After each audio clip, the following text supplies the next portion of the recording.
Hola, soy José Sande y quería presentarte la nueva guía para preparar la didáctica para las oposiciones de ADE, de secundaria. ADE es la especialidad de Administración y Dirección de Empresas.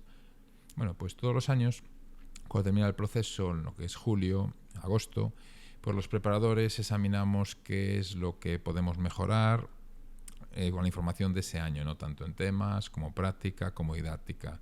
Se mira en cada comunidad cómo han ido los resultados, en cada tribunal, y se intenta potenciar pues los aspectos, pues digamos las fortalezas, y se intenta minimizar o eliminar las debilidades, ¿no?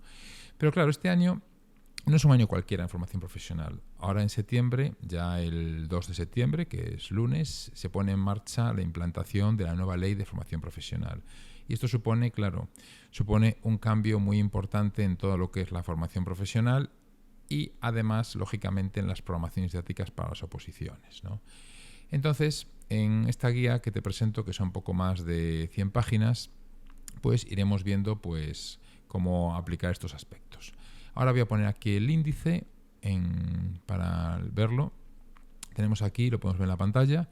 Tenemos en primer lugar en rojo, en grande, estrategia del opositor de ADE ante la nueva ley de FP. Ya lo utilizo NLFP, que no me he inventado un poco estas siglas para no repetir continuamente en la guía nueva ley de FP, ¿no? Sabemos todos a qué nos referimos. Esto sería como digamos la introducción, ¿no? Y después tenemos pues 8 puntos más el punto 0 que siempre incluimos en todas las guías. El punto 0 sería la productividad del opositor en la parte didáctica. El 1, como podemos ver, cuándo empezar la didáctica. El 2, a qué nos enfrentamos. El 3, los 6 grandes errores en la didáctica. El 4, cómo elegir el módulo que vamos a programar. El 5, los 5 pasos previos para redactar la programación didáctica. El 6, la redacción de la programación didáctica punto a punto. El 7, la redacción de la unidad didáctica punto a punto o unidad de trabajo. El 8, envíame tu didáctica para que te la revise. Y por último tenemos el anexo con testimonios de opositores aprobados y las programaciones que defendieron, que les sirvieron para lograr la plaza en sus respectivas comunidades. Bueno, ahora voy a comentar brevemente el contenido de cada uno de estos epígrafes, que está desarrollado en las más de 100 páginas que tiene la guía, ¿no? Con muchos enlaces, material complementario, etcétera. Bueno, estrategia del opositor de ADE ante la nueva ley de FP. Como veis, está marcado en rojo. ¿Por qué? La nueva ley de FP no es una ley como puede pasar, como ha pasado en eso bachillerato, que ha habido varias leyes orgánicas seguidas, como la LOE, LOMCE, LONLOE, que sí han cambiado prácticamente, han cambiado la jerga, pero prácticamente sigue siendo muy similar. De hecho, si entramos en la clase de un profesor de economía de la LOE 10 años más tarde en la LOMCE y pocos años más tarde después en la LOE, apenas notaríamos cambio de cómo imparte la clase, incluso cómo evalúa. Esto en la práctica. En teoría ya sé que había estándares de aprendizaje, había lo que es ahora situaciones de aprendizaje, competencias específicas, etcétera. Pero en la práctica poca diferencia. En cambio, en formación profesional, cuando la ley de FP cambia la estructura de todo. ¿Por qué? Porque ahora, entre los muchos cambios que trae, se dualiza todo, ya desde el primer curso del ciclo, sea básico, medio o superior. Dualizar no implica simplemente que van a ir a la empresa a hacer prácticas, no es la FCT de antes, la formación en centro de trabajo. No, implica que los resultados de aprendizaje, esos objetivos que tiene que alcanzar el alumno, se tienen que trabajar algunos de ellos tanto en el aula como en la empresa, lo que se dice que se comparten, ¿no? Y esto lógicamente va a tener implicaciones muy importantes para lo que es la programación didáctica. Entre otras cosas va a tener que incluir lo que se denomina el plan de formación en la empresa. Entonces, digamos que los cambios son muy importantes, son estructurales y que va a haber que tener en cuenta pues muchos detalles, ¿no? Entonces aquí vamos a comentar un poco en este primer apartado cuál es la estrategia de un opositor que en julio va a tener que presentar una didáctica y estamos en esta situación de implantación, pues a marchas forzadas por las comunidades autónomas. Bien.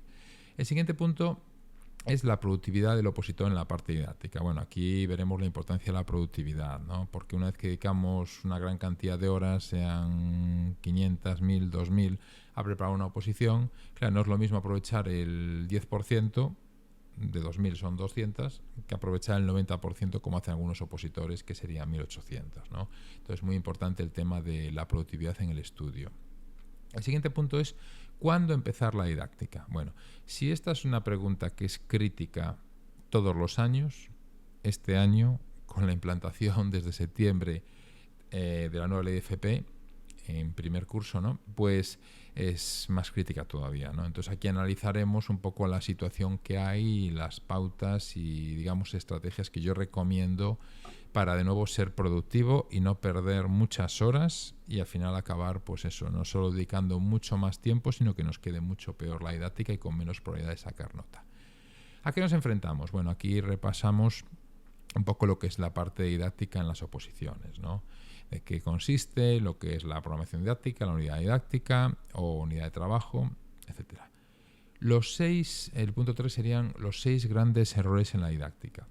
Bueno, a lo largo de las más de 100 hojas de lo que es la guía de cómo hacer la didáctica de ADE, pues señalo pues decenas, si no centenas de pequeños detalles que pueden ser pues errores o consejos, ¿no? O típicas cuestiones que suelen suponer penalizaciones. Pero bueno, al final podríamos concretar, como está en este apartado, en 6 grandes tipos de errores los que suelen cometer la mayor parte de los opositores, que les suele ocasionar una nota muy baja en lo que es la parte didáctica.